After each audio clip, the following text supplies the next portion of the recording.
السلام عليكم ورحمة الله وبركاته، وسنة جديدة سعيدة عليكم جميعا، أمين يا رب العالمين. شكلها كده سنة بإذن الله كويسة على كل الزملكاوية في الرياضة بإذن الله تعالى. الزمالك قدر يفوز على فريق عنيد، فريق كويس ومحترم بنتيجة 2-0، فريق الاتحاد السكندري. النادي الأهلي بيتعادل مع نادي إنبي بدون أهداف، والزمالك أول الدوري، وإن شاء الله نفضل لآخر الموسم كده ونفوز بالدوري بمشيئة الله تعالى. مليون مبروك فوز الزمالك، ومليون مبروك تعادل الأهلي، وإن شاء الله نكمل المسيرة. أهلا بكم مع إسلام أبو مازن، أهلا بكل جمهورنا العزيز. يا رب كلكم تكونوا في أحسن صحة وفي أحسن حال. النهاردة كالمعتاد هنتكلم عن أخبار الزمالك وكل مدار داخل نادي الزمالك. لايكاتكم الزملكاوية مهمة جدا عشان خاطر الفيديو يوصل لأكبر عدد ممكن من جمهور نادي الزمالك العظيم، فضلا وليس أمرا. دوس لايك، نبدأ أخبارنا النهاردة. والله العظيم مبسوط وفرحان، الحمد لله. فرحان بفوز الزمالك وفرحان بتعادل النادي الأهلي. حد يقول لي دي شماتة وبتشمت ومش عارف ايه يا جماعة، ولا شماتة ولا بتاع، احنا في رياضة وفي كرة قدم وتنافس، وعشان انا افوز لازم الخصم بتاعي يقع. دي الكورة. المهم، مبدئيا بس كده عايز اقول لك كلمتين اعرفك ان الدنيا مش في احسن حال في النادي الاهلي. لك ان تتخيل ان كولر في المؤتمر الصحفي قال كلمتين جامدين يمكن يكونوا بيعجلوا برحيله. قال ان هو مش عارف يتكلم بحرية، بيقول مش عارف اتكلم بحرية بعد المباريات، وكمان بيقول انه مش حابب يتكلم كلام مش عايز يقوله، يبقى في حد بيقول له قول كلام معين، وبيقول مش عايز اتكلم على الفريق عشان خاطر ما سببش توتر بين اللاعبين وفي الفريق. يعني بمعنى اصح هو الراجل مجبور على لعيبه، وان اللعيبه تلعب ولعيبه ما تلعبش، ولعيبه تقعد ويتم استبعاد الشناوي، وكهربا مش عارف ينضم بالعافيه، وفلان وعلان. ده اللي بيحصل. كالوشا اللي ضيع ضربه الجزاء، ورساله لاخواتنا الزملكاويه الغاليين حبايبي الزملكاويه زعلانين ان كالوشا ضيع ضربه جزاء. اي حد بيضيع ضربه جزاء. كالوشا بعد المباراه ما بطلش بكاء، كالوشا قعد يعيط عشان خاطر ضربه الجزاء اللي ضيعها امام النادي الاهلي. لك ان تتخيل ان الزمالك كان بيفاوض كالوشا قبل كده. كالوشا ده لو كان دخل ضربه الجزاء والزمالك كان طلب يتعاقد معاه، كان المهندس ايمن الشريعي طلب فيه ولا 100 مليون. يعني لو كان ضربه الجزاء دي جت. اللي بيحصل والدنيا ماشيه ازاي، واهم حاجه اوعى تنسى الانابيب. بيب بيب بيقول لك انبي بيوجعني. مبدئيا جروس بيطلب من معاونيه انهم يجيبوا له التسجيلات بتاعه مباريات الزمالك والمصري. لعبناهم ماتش في الكونفدراليه وكسبنا، لعبناهم ماتش في الدوري وخسرنا، فهو عاوز يشوف المباراتين. جروس نحن نثق فيك، نثق فيك، كمل واحنا معاك. كمان حاجه بقى، جروس بيفكر يعملها الايام اللي جايه.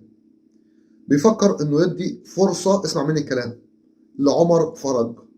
بيفكر يدي فرصه لعمر فرج. ممكن يكون في مباراه الكاس اللي هي هتبقى بعد مباراه المصري. احنا هنلعب المصري يوم الاحد الجاي ان شاء الله باذنك انت يا رب في الكونفدراليه. بعدها على طول يوم 9 هنلعب في الكاس مع الكسبان من ابو قير للاسمده وبلديه المحل. دي حاجه بيفكر فيها جروس. لو نسيت يا جماعه وقلت جوميز محدش يزعل، لان ما زال جوميز يعني مش بالسهل، لانه بقاله كتير جدا بنتكلم عليه. فلو نسينا قلت جوميز في وقت، خليها ايه، جروس منك لنفسك. كمان الراجل اتعرض عليه بعض المهاجمين، سواء مهاجمين او اجنحه، اللي هو جروس اتعرض عليه. وافق على صفقه من ضمن الصفقات اللي اتعرضت عليه، وهو لاعب بيقال عليه ان هو لاعب موهوب، لاعب كويس في الجزائر، بيلعب في برادو الجزائري، اسمه عادل بولبينا. عادل بولبينا ده يا جماعه عنده 21 سنه، بيلعب جناح شمال، لعب حوالي ما يقرب من 90 مباراه مع فريق برادو. فريق برادو ده عنده اكاديميه بتاسس لعيبه صغيره وبيصدروا ما شاء الله. في الكام 80 مباراه سجل 24 هدف. جناحه مسجل 24 هدف في حاجه 80 مباراه، وهو سنه صغير كويس جدا. هل يا ترى اداره الزمالك هتتحرك؟ هل يا ترى ان اللاعب ناديه هيوافق ان هو يبيعه لنادي الزمالك؟ كمان ما تنساش اداره الزمالك كلمت اداره برادو في شهر 9 اللي فات، ايوه في شهر 9 اللي فات اتكلموا عن اللاعب. هنشوف اللي هيحصل وايه اللي هيدور. جروس موافق على اللاعب. ندخل ونتكلم تاني. وعمر جابر. عمر جابر اكتر صانع العاب داخل الدوري المصري برصيد 4 اهداف، 4 صناعات اهداف. طبعا ناصر منسي الاسطوره هداف الدوري برصيد 5 اهداف. كمان ميكالي اعلن عفوا استقالته من تدريب المنتخب 2005 اللي هو هيبقى المنتخب الاولمبي يا جماعه. لما بيبقوا 20 سنه وكده بيبقوا منتخب اولمبي. منتخب الشباب ده ميكالي اتحاد الكره الجديد لما جه قرر ان هو هيقيله.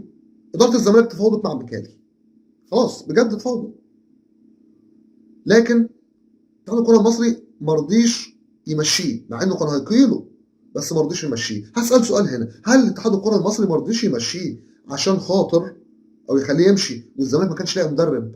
ما كناش لسه اتعاقدنا مع جروس، كان جوميز مشي، خايفين انه يجي الزمالك؟ ما هو لو كان مشي كان هيجي الزمالك. يعني صراحه حاجه بتبقى غريبه يعني خالص، والله العظيم حاجه اغرب من الخيال. المهندس ايمن الشريعي اتكلم من شويه وقال ان في عقد محمد حمدي في حاجه اسمها اولويه الشراء وليس احقيه الشراء. في فرق جامد جدا بين الكلمتين. اولويه الشراء ان لو نادي تاني قرر ان هو يشتري محمد حمدي، نادي الزمالك يدفع زيه وياخد. يعني مثلا لو دخل الاهلي قال لك انا عايز اشتري مثلا ب 50 مليون جنيه، الزمالك يدفع ال 50 وياخد. ده الكلام اللي هو قاله. اظن صعب. ونفس الموضوع برضه عامله مع زياد كمال وكلام من هذا القبيل. لكن بيقول ان هو ليه 150 الف دولار من نادي الزمالك على فوز الزمالك بالكونفدراليه وبالسوبر الافريقي على زياد كمال. 150 الف دولار والله العظيم بجد حوالي 7 مليون ونص. كتير. ده انت عارف انت كده عملت ايه كاداره الزمالك؟ انت كده قسمت معاهم جايزه البطوله بجد. هتقول لي ازاي؟ مع الخصومات اللي اتخصمت من البطوله والعقوبات اللي جت عليك اللي طلع لك صافي، وبعد ما خلصت مكافآت اللاعبين انت كده قسمت معاهم الجايزه. المهندس ايمن الشريعي راجل تاجر بجد، وتاجر جامد جدا على الزمالك جدا. ايه تاني معانا في الاخبار؟ عايزين بس نتكلم سريعا على حبيبنا زيزو اللي بلاش الناس توقع بينكم وبينه.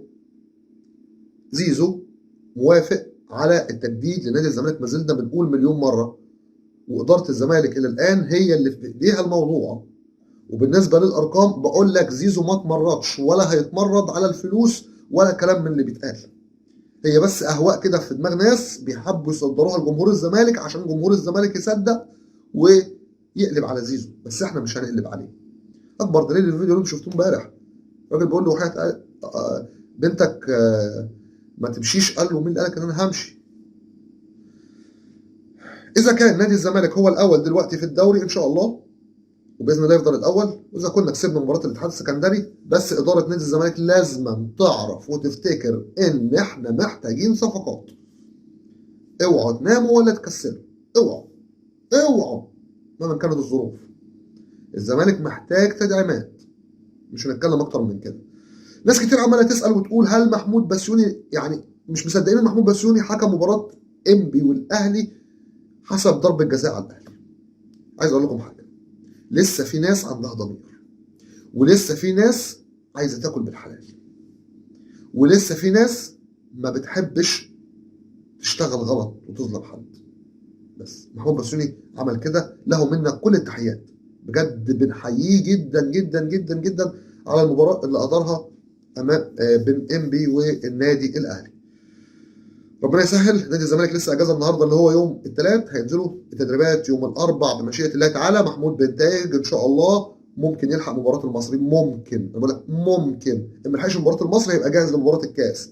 محمد السيد يلحق مباراه المصري، لكن مجرد انه يدخل القائمه او ما يدخلش اظن دي في ايد جروس، خاصه ان لسه اللاعب ان جروس ما شافوش، فجروس لازم نشوف في التدريبات الاول. على فكره ان شاء الله هينال استحسان جروس جامد جدا جدا، ونتمنى نشوفه في مباراه الكاس هو كمان. مباراه الكاس مش هناخدها باستهتار ولا استهوان، لان كل الاحترام لكل الفرق، نلعبها بروح عاليه جدا، وان شاء الله نقدر نفوز ونصعد لدور 16. بس برضه هيبقى فيها تجارب من جانب جروس.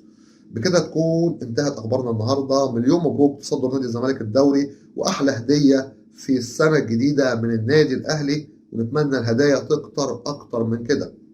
نتمنى بجد عشان خاطر يعني مزاجنا يبقى رايق، مزاجنا يبقى عنب، عشان خاطر الزملكاويه الغاليين. بكده تكون انتهت اخبارنا النهارده. قبل ما هنهي معاك هقول لك ان كل الحكام امبارح ولجنه الحكام كلها قالوا ان ضربه جزاء للاتحاد مفيش، وان الطرد مستحق على عبد الغني محمد. وشكرا المهندس محمد مصلحي اللي هو نزل بيان وقعد يشتكي من التحكيم ويقول اتظلمنا في ماتش الزمالك، مع انه ما اتظلمش، لكنه اتظلم في ماتش الاهلي وما نزلش بيان للاسف. لكن على الزمالك ينزل عادي، مفيش مشاكل عنده، عادي جدا، ايزي للاسف يعني. عشان الزمالك حب في قلبنا هندعم نادي الزمالك، مش هنتخلى ابدا عن نادي الزمالك، ودائما وابدا في ظهر نادي الزمالك الى ان ينتهي بنا العمر. اترككم في رعايه الله وامنه وحفظه، ولكم مني خالص حبي وتقديري واحترامي، وان شاء الله قادم افضل، ويا رب دايما مبسوطين وسنه سعيده عليكم جميعا. والسلام عليكم ورحمه الله وبركاته. يا احسن واعظم واوفى جمهور في الكون، جمهور نادي الزمالك العظيم.